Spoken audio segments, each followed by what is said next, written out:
bear with me as I try to get through this story because, as you can imagine, this is not going to be easy to talk about. My name is Jessica Call. I'm a Jewish mom. I joke that I became a mother extremely intentionally because I, like a lot of women, struggle with infertility. What that means is it took me and my husband over 5 years to conceive.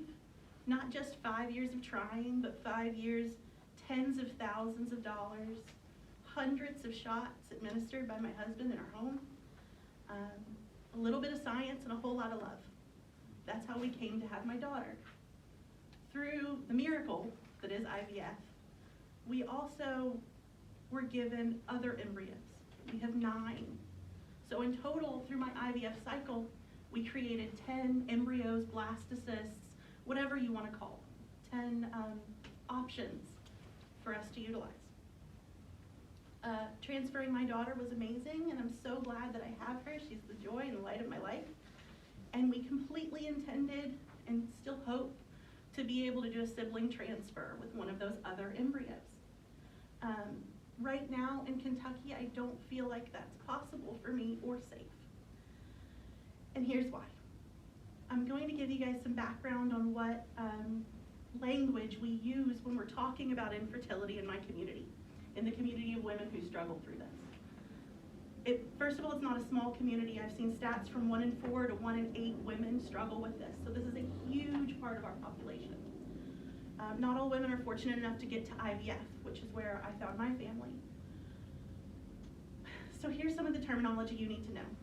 As a woman who struggles with fertility, I am twice as likely to need a D&C. If you don't know what a D&C is, count yourself lucky, because a D&C is the dilation of your cervix and the emptying of the contents of the uterus.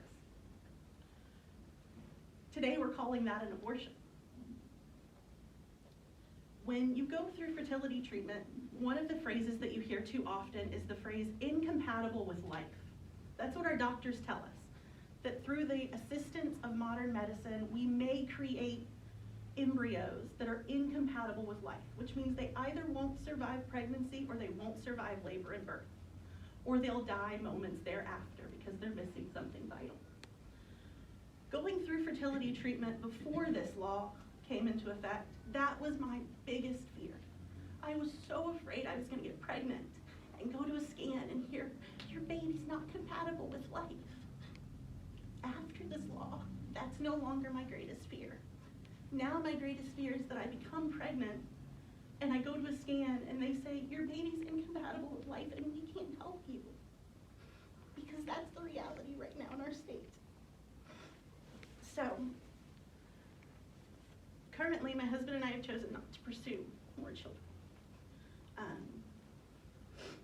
And I think we need to discuss what this law means for moms like me, for moms who want kids.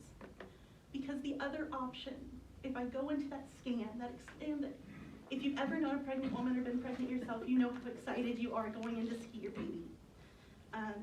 You want to count the 10 fingers and the 10 toes. Well, I go in and they say, your baby has a heartbeat, but it's not going to live, and we can't help you.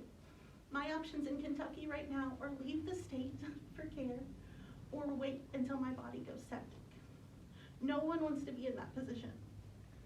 And I think we need to acknowledge the trauma of forcing a woman to go through a pregnancy and then know she's going to come home with empty arms. It's dangerous to the women who are going through it, and it's extremely cruel. And if I don't choose to put my life at risk with those 9 remaining embryos, I could be a criminal. I could be a murderer. Because disposing of those embryos may or may not be protected. That stands in direct opposition not only of my personal beliefs, but also my faith. And Kentucky is a state that has said over and over that they will protect our religious freedom. And they're not doing that right now. So I have to believe that those in power don't understand that this is an education issue, that they don't know the impact of these laws on women like me, women who desperately wanted moms.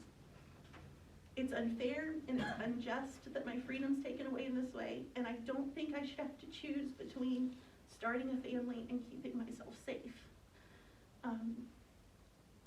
That's all I really got to say. I don't think this is fair. story next.